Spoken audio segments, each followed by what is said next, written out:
वाचा मलं शरीरस्य च वैद्यकेन योगावरोक्तं प्रवरं मुनिना पतञ्जलिं प्राञ्जलिया नतोऽस्मि। श्री भगवान पांडुरंग परमात्मा श्री ज्ञानोबराय जगद्गुरु तुकाराम महाराज, शांति ब्रह्म एकनाथ महाराज, आदि गुरु श्री शंकराचार्य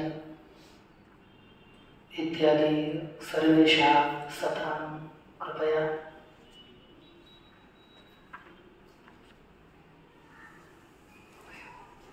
पवित्रायाः पुण्यवत्याः इंद्रायण्याः तटे विराजमाना इयम् आलन्दी अस्याम् आलन्द्यां श्री ज्ञानेश्वर महाराजानां समाधिना पवित्रम् एतत् क्षेत्रम् अस्मिन् क्षेत्रे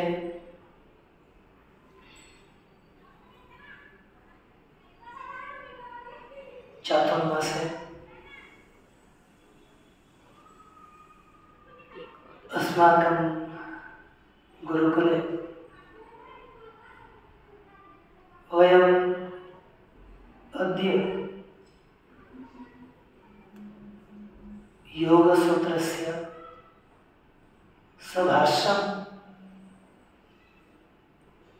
सभाष्यस्य योगसूत्रस्य विचारम् अथवा विचाराय प्रवृत्तः।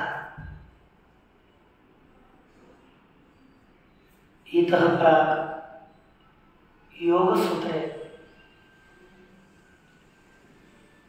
प्रथमं पादम् आदाय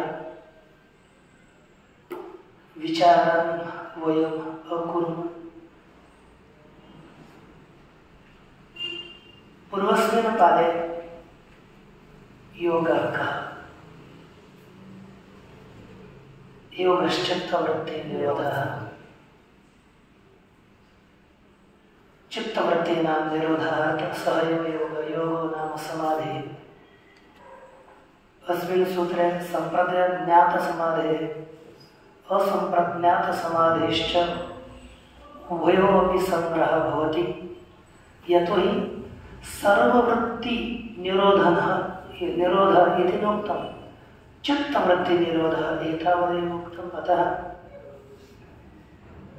वृत्तीनां निरोधः एव योगः समाधिः भवति। पश्चात् वृत्तयः पञ्चतयः क्लिष्टः तत्र प्रमाण विकल्प निद्रा स्मृतयः इति एताः पञ्चवृत्तयः त्रीणि प्रमाणानि उक्तानि। प्रत्यक्षानुमानागमनानि प्रमाणानि आगमः प्रमाणानि। तदनन्तरं विपर्ययः किं लक्ष्यं? मिथ्याज्ञानम् अतद्रूपम् अप्रतिष्ठं विपर्ययः। मिथ्याज्ञानानुपाति शब्दज्ञानानुपाति विकल्पः। निद्रा अभाववृत्त्यालम्बनावृत्ति निद्रा। अनन्तरं स्मृति। एतासां निरूपणानन्तरम् अत्र सम्प्रज्ञातसमाधेः लक्षणं प्रोक्तं। वितर्कविचारानन्दास्मितानुगमात् सम्प्रज्ञातः। अर्थात् यत्र सर्वासां वृत्तीनां निरोधः तु अभवत्, वृत्तीनां निरोधः अभवत् तर्हि अपि केवल विचार प्रत्यय, वितर्क प्रत्यय, आनंद प्रत्यय, अस्मिता प्रत्यय, एते चत्वारः प्रत्ययः वर्तन्ते। ज्ञायते अहं किं वदामि अथवा न वदामि? एते चत्वारः प्रत्ययाः सन्ति। अन्यासां वृत्तीनां निरोधः अभवत्। केवलम् एताः चतुर्विधाः चत्वारः प्रत्ययाः भवन्ति। सः समाधि संप्रज्ञात समाधि। अपरः असंप्रज्ञात समाधि। असंप्रज्ञात समाधौ किं भवति? विराम प्रत्याभ्यास। विराम प्रत्याभ्यास। विराम प्रत्यावसान। विराम प्रत्याभ्यास पूर्व संस्कार मात्रो अन्य असंप्रज्ञात। विराम प्रत्याभ्यास संस्कार मात्र केवल संस्कार शेष संस्कारस्तु अवशिष्यते है ना। विराम प्रत्याभ्यास पूर्वः संस्कार शेषोऽन्यः इति सूत्रम्। अर्थात विराम प्रत्याभ्यास पूर्वक अर्थात अन्येषां सर्वेषां वृत्तीनां निरोधः अस्ति। केवलं संस्कारमात्रम् अवशिष्यते। सः समाधिः असंप्रज्ञात समाधिः। तत्र वितर्क विषयिणी, विचार विषयिणी, आनंद विषयिणी, अस्मिता विषयिणी च वृत्तिर्न भवति। केवलं संस्कारः एव अवशिष्यते। इयं समाधिः, अयं समाधिः असंप्रज्ञात समाधिः। तत्र तेषां साधनानां तत्र चित्तवृत्तिनिरोधः कथं भवति? अभ्यास वैराग्यानां तन्निरोधः। इति चित्तवृत्तिर्निरोधस्य उपायः अस्ति अभ्यास। तदनन्तरं वैराग्यं नाम किम्? एतस्य निरूपणानन्तरं पुनः ईश्वरध्यानम्, विश्वप्रणिधानात् वा ईश्वरः तस्य वाचकः किं, तस्य वाचकः ईश्वरस्य लक्षणं, तस्य वाचकं किम्? एतत् सर्वं विचारं कृत्वा सवितर्कसमाधिः, निर्वितर्कसमाधिः, सविचारसमाधिः, सबीजसमाधिः, सबीज निर्विचार, सबीज निर्विचार सर्वेषां समाधिनां तत्र विचारः, सर्वः विचारः भवति। इदानीं तत्रैव यानि साधनानि, तानि साधनानि आदाय साधनपादस्य अद्य आरम्भं करिष्यामः। ज्ञातं? पश्यन्तु, अस्मिन् संसारे कः अपि जनः भवेत्, यः तपस्वी नास्ति, सः कदापि सिद्धः न भवति। अर्थात् अतपस्वी पुरुषस्य योगः सिद्धः न भवति। तदर्थं तपश्चर्या आवश्यकी। तर्हि तत्र किं किं साधनम् अपेक्षितं? योगे अष्टसाधनानि सन्ति। तर्हि इदानीं साधनपादे श्रीभाष्यकारः आदौ किं वदन्ति तत् पश्यन्तु। उद्दिष्टः समाहितचित्तस्य योगः। कथं युक्तितचित्तोऽपि योगयुक्तः स्यात् इति एतत् आरभ्यते।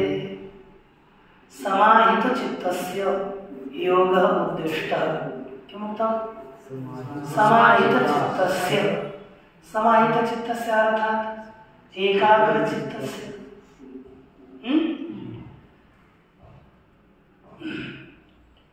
एकाग्रचित्तस्य अर्थात् एकाग्रं चित्तं, समाहितमर्थात् एकाग्रं, समाहितमर्थात् एकाग्रं चित्तं यस्य सः समाहितचित्तः। समाहितं चित्तं यस्य सः समाहितः अर्थात् एकाग्रचित्तः, तस्य एकाग्रचित्तस्य पुरुषस्य योग उद्दिष्टः। योग उद्दिष्ट अर्थात उपदिष्ट, अर्थात हिंदी में अर्थ अस्ति एकाग्र चित्त वाले पुरुष को योग बताया। अर्थात एकाग्र चित्त वाले साधक को योग का उपदेश किया गया। अब योग एकाग्र चित्त वाला पुरुष नहीं, तरी कथम युद्धित चित्तोपि योगयुक्तः स्यात्। युद्धित चित्तः अर्थात युद्धितं बहिर्मुखं चित्तं यस्य सः युद्धित चित्तः, अर्थात जिसका चित्त एकाग्र नहीं है, अनैकाग्र है, चंचल चित्तम समझिए। युद्धित अर्थात चंचलम चित्तम यस्य सः युद्धित चित्त है, अर्थात निरंतर ध्यानाभ्यास वैराग्य भावना समर्थ असमर्थ निरंतरं ध्यानाभ्यासं कर्तुं न शक्नोति, वैराग्य भावनां कर्तुं न शक्नोति, एतादृशं चित्तं चंचल चित्त। तो चंचल चित्तस्य पुरुष चंचल चित्तः पुरुषः अपि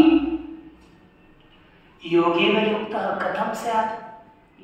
योग से युक्त कैसे होगा इति आशंकाया।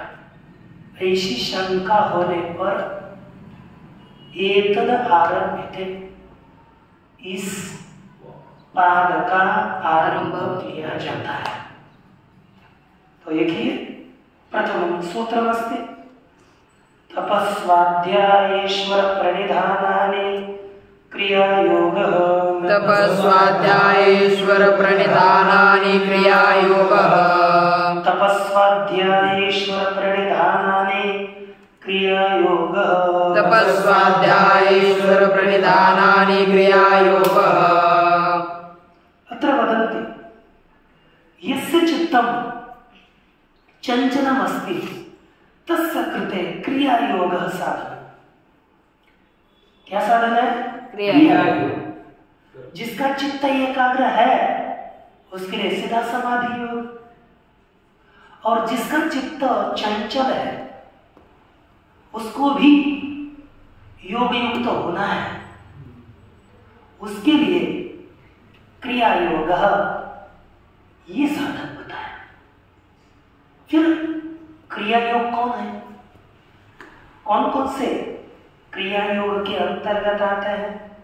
तो कहा एकम तपः, प्रथमं तपः क्रिया योगे आगच्छति।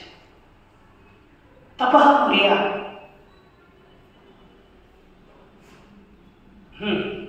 द्वितीय स्वाध्याय पठेत्, स्वाध्यायं कुर्यात्, शास्त्राभ्यासं कुर्यात्। शास्त्राभ्यासेन अपि चित्तं स्थिरं भवति, एकाग्रं भवति। पठन्तु, वारंवारं पठन्तु, वारंवारं पठित्वा चित्ते एकाग्रता आगच्छति। यतोहि पठनं पठित्वा अर्थधारणं मननम् एतस्य कृते अपि एकाग्रता अपेक्षिता। तो वारंवारं युद्धं कृत्वा मनः एकाग्रं भवति, तदा साधना सुष्ठु भवति। तदर्थं स्वाध्यायः अपेक्षितः। आदौ तपः कुर्यात्, स्वाध्यायं कुर्यात्, ईश्वर प्रणिधानं च कुर्यात्। एतानि ईश्वर प्रणिधानम् अर्थात् ईश्वर ध्यानम् एतत् कर्तव्यम्। एतानि त्रीणि अपि साधनानि वयं कर्तुं शक्नुमः। यतोहि तपः इंद्रिय निग्रहः तपः कर्तुं शक्नुमः। ब्रह्मचर्यस्य पालनं तपः एतत् कर्तुं शक्नुमः। अतः एतत् कर्तव्यम्, एतत् तपः वर्तते। तदनन्तरं स्वाध्यायं तु कुर्मः एव, किन्तु नियमानुसारेण यथा शास्त्रं वदति तथैव स्वाध्यायः अपेक्षितः। अनुदिनम् ईश्वरस्य प्रणिधानमपि अपेक्षितम्। एतानि त्रीणि साधनानि क्रियायोगे अन्तर्भूतानि। त्रिसाधनात्रयात्मकः एव क्रियायोगः। इदानीं त्र्यः तपः, स्वाध्यायः, ईश्वरप्रणिधानं च एतत्त्रयं क्रियायोगः अस्ति। ज्ञातं सूत्रस्य अर्थः? अब इदानीं श्री व्यास भगवान् भाष्यकारः एतस्य सूत्रस्य कथम् अर्थं करोति तत् पश्यन्तु। न तपस्विनो योगः सिद्ध्यति, अतपस्विनः योगः सिद्धः न भवति। अतपस्वी के योग की सिद्धि नहीं होती, उसका योग सिद्ध नहीं होता। योग सिद्ध होने के लिए तप करना पड़ता है, तप करना पड़ता है। किमर्थम? अच्छा, तो ये कब नष्ट होती है, अशुद्धि कब नष्ट होती? देखिए, क्योंकि अनादि कर्म क्लेश वासना चित्रा प्रत्युपस्थित विषय जाला चाशुद्धिर नान्तरेण तपः संभेदम आपद्यते इति। अस्माकं जन्मनः कारणीभूतम् अनादि कर्म क्लेश वासना। तो अनादि कर्म, अनादि क्लेश, विचित्र वासना,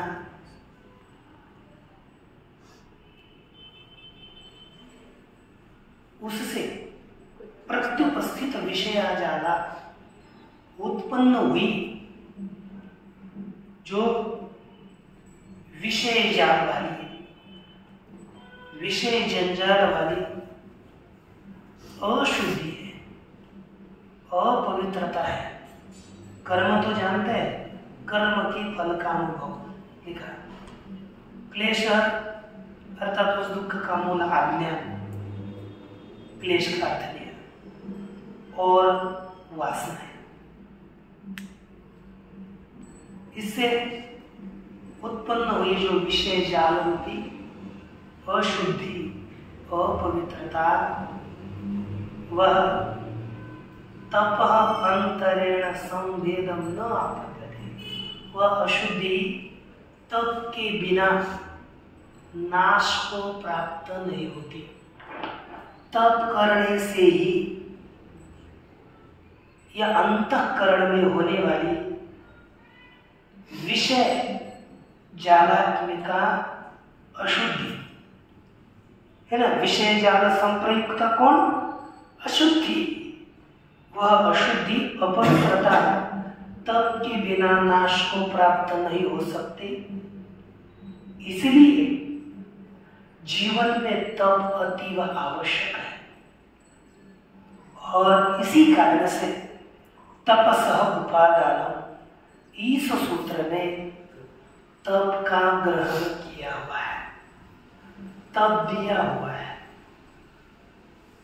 और देखिए, तच्च चित्त प्रसादनम् अबाधमानम्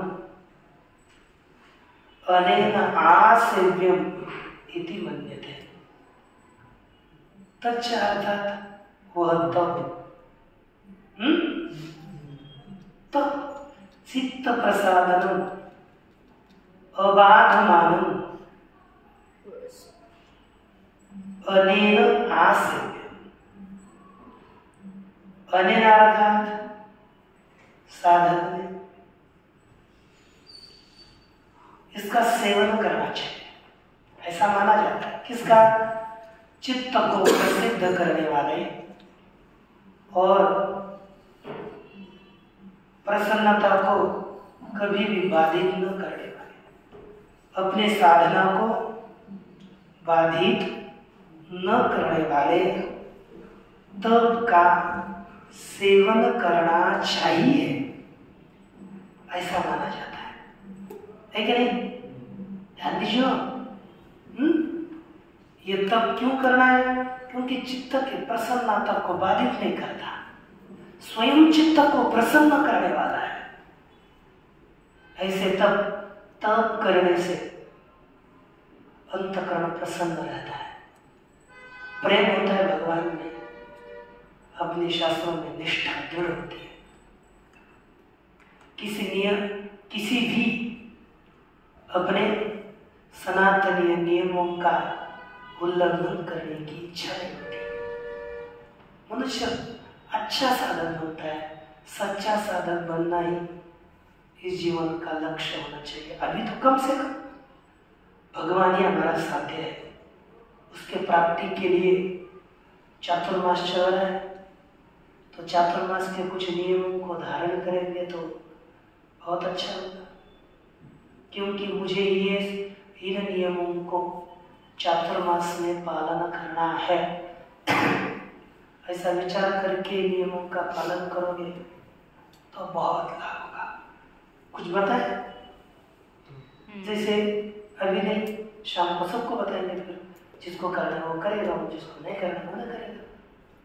लेकिन जैसे कल्पवास के कुछ नियम होता है, वैसे ही हम कल्पवास माने 1 मास के लिए रहते हैं, वैसे हम चातुर्मास के नियमों का पालन, वही कल्पवास के नियम चातुर्मास में लगाए, और चातुर्मास में कम से कम 21 नियम होता है, कल्पवास में 21। फिर उन नियमों को शाम को बताएंगे क्रमशः। तो देखिए, अब इसलिए तब करना चाहिए। दूसरा, द्वितीय साधन स्वाध्याय। स्वाध्याय अर्थात प्रणवादि पवित्र मंत्राणाम जपो। क्या करना है? प्रणव, ओंकार इत्यादि।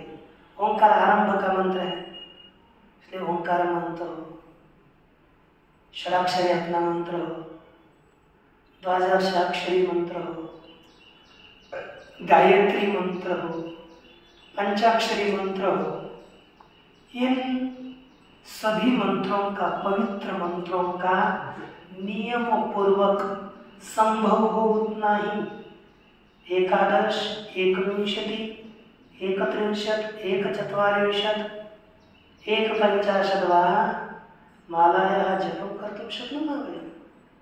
तर्हि ये नियम पूर्वक जप करना चाहिए। द्वितीय, इसका अर्थ क्या दिया? मोक्ष शास्त्राध्ययनम वा। 2 बताए स्वाध्याय का अर्थ। ओंकारादि पवित्र मंत्राणाम जप एक अर्थ, द्वितीय अर्थ मोक्ष शास्त्र का अध्ययन, वेदांत शास्त्र से अध्ययन, अयम स्वाध्याय। एकाग्र होकर इन शास्त्रों का अध्ययन करना चाहिए।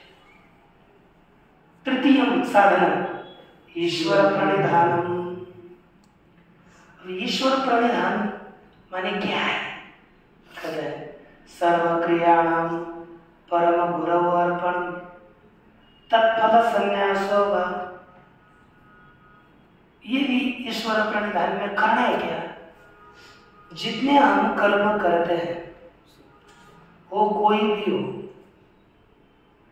उन सभी कर्मों को भगवान को अर्पण करना है।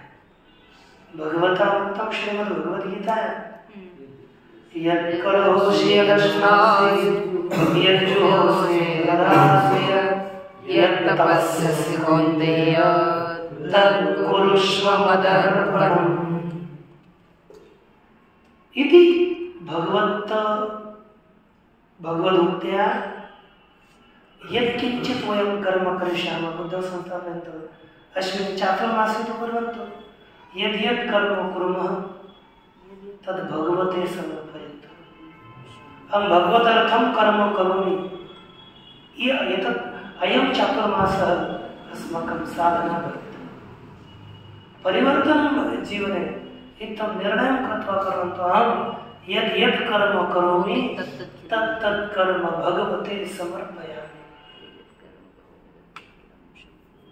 एकं द्वितीयं तत् कर्म कीदृशमपि भवेत्। लिखितं कामतो अकामतो वापि यत् करोमि शुभाशुभं तत्सर्वं त्वयि सन्न्यस्तं तत्प्रयुक्तः करोम्यहम्। अहं यत् करोमि कामतः करोमि। कामतः अर्थात कामनया यत् कर्म करोमि अथवा कामना विना यत् कर्म करोमि। शुभं करोमि अथवा अशुभं करोमि तत्सर्वं हे भगवान मया त्वयि सन्न्यस्त। तुझमें भगवान मैंने सभी कर्मों को आपको अर्पण किया, क्योंकि मैं आपसे ही प्रेरित होकर के इन कर्मों को करता हूं। मैं कर्म करने में स्वतंत्र नहीं। इस तरह से हमें सभी कर्मों को भगवान को अर्पण करना चाहिए। एक नहीं, क्या क्या दृष्टि होना चाहिए? हिंदी में आपके मेरे में लिखा, आपको नहीं पता। ना हम कर्ता सर्वमेतत् ब्रह्मैव कुरुते तथा एतत् ब्रह्मार्पणं प्रोक्तम् ऋषिभिस्तत्त्वदर्शिभिः किं कथं चिंतनं कर्तव्यं। ब्रह्मार्पणं नाम किं? हम बोलते हैं ना ब्रह्मार्पणमस्तु। क्या है ब्रह्मार्पण का अर्थ? लिखा ना हम कर्ता सर्वमेतत् ब्रह्मैव कुरुते। अहम एतत् कर्म कर्ता अहम नास्मि। एतत् कर्म कर्ता ब्रह्म अस्ति। एतदेव ब्रह्मार्पणं ऋषिभिः प्रोक्तम्। अर्थात् सर्वाभिमानं त्यक्त्वा यद्यत् कर्म भवति तत् तत् ब्रह्म करोति इति चिन्तनीयम्। एतत् ब्रह्मार्पणं कुर्मः यथां कदापि नैव। इत्थं वयं न कुर्मः, किन्तु एतत् कर्तव्यं। तदा भगवान् अथवा तत् फलसन्न्यासो वा अथवा तस्य कर्म न फलस्य सन्न्यासः भवेत्, त्यागः भवेत्। इति त्रिविधः तपात्मकः, स्वाध्यायात्मकः, ईश्वरप्रणिधानात्मकश्च क्रियायोगः अस्ति। इति प्रथमसूत्रस्य अर्थः समाप्तः। तत्पश्चात् सूत्रमस्ति द्वितीयं।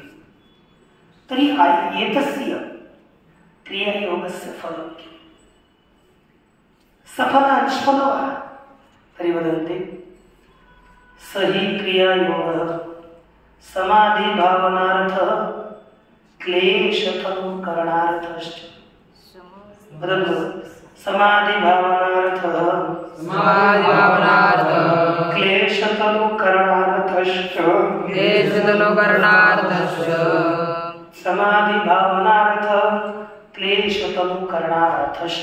समाधिभावनार्थः क्लेशतनुकरणार्थश्च वह क्रिया योग किसके लिए है? उस क्रिया योग का फल क्या है, क्या लाभ है? कहा यह क्रिया योग समाधि भावनार्थ, समाधि की भावना के लिए है। किसके लिए? समाधि की भावना, समाधि को उत्पन्न कराने के लिए ये क्रिया योग है। यह करेंगे तो धीरे धीरे शनै शनै समाधि भविष्य। और क्लेश तनु करने के लिए अपने अंतःकरण में जो भी क्लेश है उनको शिथिल करने के लिए यह समाधि बताई गई, यह क्रिया योग बताया गया है। तो देखिए ध्यान तो है ना, सूत्र ध्यान में आएगा। तो देखो पहला पाठ थोड़ा था, कहीं कहीं कठिन सा लगता था, अब से ठीक लगता है। सही आसेव्यमान, आसेव्यमान अर्थात वह संपूर्ण रीति से अनुष्ठान किया जाने वाला, सेवा किया जाने वाला। कौन? क्रिया योग, वही संपूर्ण रीति से अनुष्ठान किया जाने वाला क्रिया योग समाधिं भावयति। किसकी भावना करता है? समाधि की भावना करता है। दूसरा क्या करता है? क्लेशान प्रतनु करोति, जो क्लेश है, दुख है, उनको धीरे धीरे धीरे हल्का करता है, कम कर देता है, सूक्ष्म करता है, उनको हटाता है धीरे धीरे। और बाद में क्या हो गया? प्रतनो कृतान क्लेशान प्रसंख्याग्निना, प्रसंख्यानाग्निना दग्धबीज कल्पान प्रसवं धर्मिणः करिष्यति। फिर क्या करेगा वो? कहते क्लेशों को पहले तनु करेगा, पतला। पहले पहले हमारे अंतःकरण के क्लेशों को हमें न्यून करना पड़ेगा, फिर बाद में प्रसंख्यानाग्निना, प्रसंख्यान रूपी जो अग्नि है, उस अग्नि के द्वारा, प्रसंख्यान नामक अग्नि के द्वारा दग्धबीज कल्पा, जैसे कि उनके कल्प अर्थात जैसे, अर्थात समान, दग्ध बीज के समान उनको, जैसा बीज दग्ध होने पर उससे अंकुरस्य उत्पत्तिर्न भवति, तथैव एते एतान् क्लेशान् एतावत् तनु करोति, एतावत् लघु करोति, यथा दग्ध बीजं सस्यं नोत्पादयति तद्वद् एव एतत् अथवा एते क्लेशाः जन्म न कारयन्ति। इनको कैसा बनाता है? अप्रसवधर्मी, अर्थात किसी को उत्पन्न न करने के सामर्थ्य वाला बनाता है। तेषां तनुकरणात्, तेषां तनुकरणात् क्लेशान न्यूनो, उन क्लेशों को पतला करने से, पुनः क्लेशे अपरामृष्टा, पुनः क्लेशों से अपरामृष्ट, असंबंधित, ऐसी क्या उत्पन्न होती है भाई? क्लेशों से अपरामृष्ट, असंबंधित, ऐसी विवेक्यते। संस्कृत अपरामृष्ट क्लेशों से संबंधित न होने वाली सत्व पुरुषान्यता ख्याति। सत्व अर्थात बुद्धि, पुरुष अर्थात पुरुष, अन्यथा अर्थात भेद, ख्याति अर्थात ज्ञान, है ना? आवश्यक क्या क्या कौन सा ज्ञान होता है? प्रकृति और पुरुष, इनके भेद का ज्ञान होता है। किसका ज्ञान होता है? समझ आ रहा है?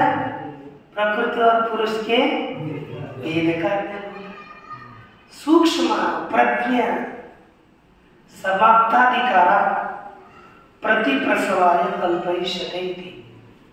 सूक्ष्म प्रज्ञा अर्थात सूक्ष्म बुद्धि, समाप्ताधिकार, जिसका अधिकार समाप्त हो चुका है, ऐसी प्रतिप्रसवाय कल्पयिष्यते, कृतकृत्य करने होने पर क्या होगी?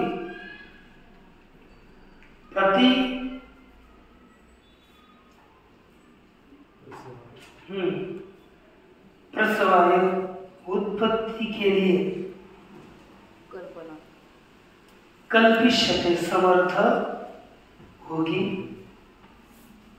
ये कहा। अब इसका क्या तात्पर्य है?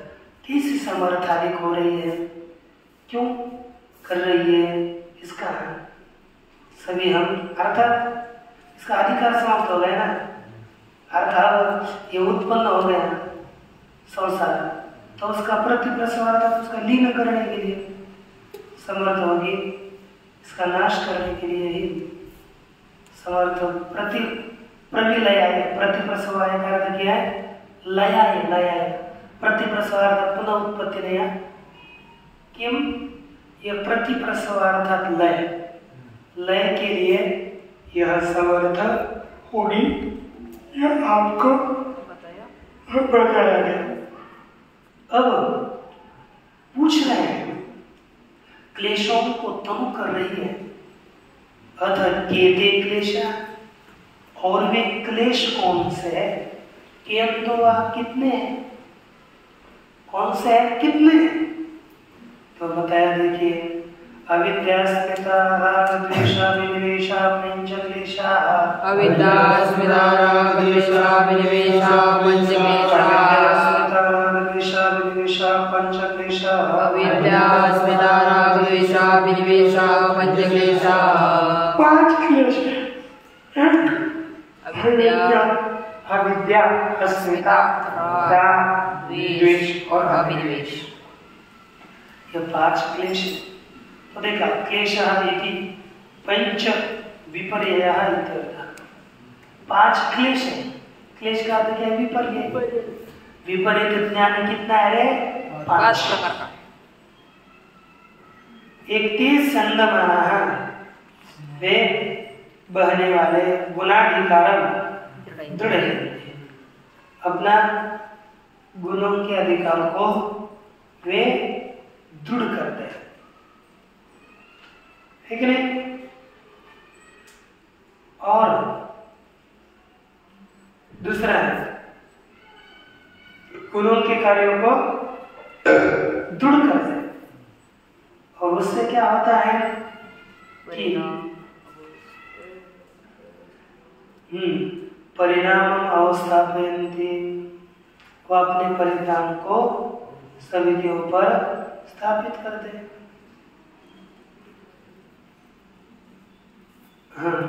कार्य कारण स्रोत उन्नमयति, कार्य कारण रूपी स्रोत को, प्रवाह को उत्पन्न करते हैं। परस्परानुग्रह अनुग्रह तंत्रीभूय, परस्पर अनुग्रह के अधीन होकर के कर्म, क्योंकि एक गुण दूसरे का दूसरा गुण तीसरे के अधीन, ऐसा होकर के कर्म विपाकम च अभिनिर्हरन्ति, कर्म विपाक को क्या करते हैं? निष्पादन करते हैं, उत्पन्न करते हैं। यही क्लेश बताया गया। अब इसके पश्चात बाकी का विचार कल रखेंगे। पूर्णस्य पूर्णमादाय पूर्णमेवावशिष्यते।